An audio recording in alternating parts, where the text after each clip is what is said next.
Sementara itu, seorang residivis kasus pencurian asal desa Sambangan GK alias Kolak kembali mendekam di penjara. Pelaku ditangkap karena mencuri sebuah sepeda motor dalam keadaan kunci nyantol di Banjardinas Yehbiu, Desa Tembok, Kecamatan Tejekule.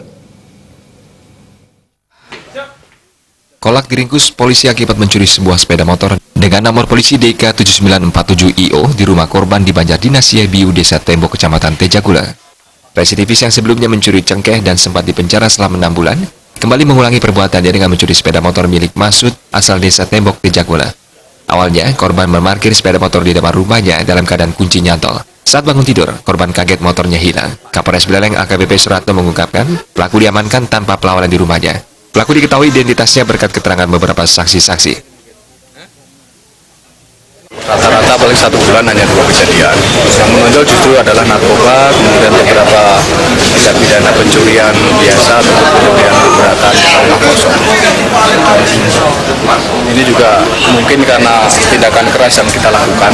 Karena beberapa waktu yang lalu kita lakukan tindakan yang keras bagi para pelaku curanmor yang mencoba melarikan diri ataupun melawan petugas, kan kita terpaksa kita lumpuhkan dengan minuman panas. Mungkin juga ini menjadi efek jera bagi pelaku yang di luar sana, kemudian mereka takut untuk melakukan hal.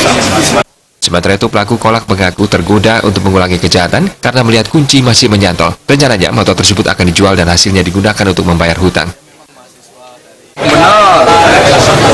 Udah pernah masuk sel? Berarti residivis sampean ya? Yang pertama divonis berapa tahun?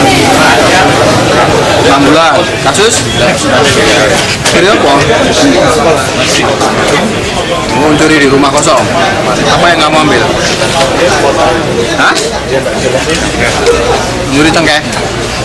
Udah pernah dihukum kok mengulang lagi? Apa enak di dalam sel? Dan kok masih mengulangi?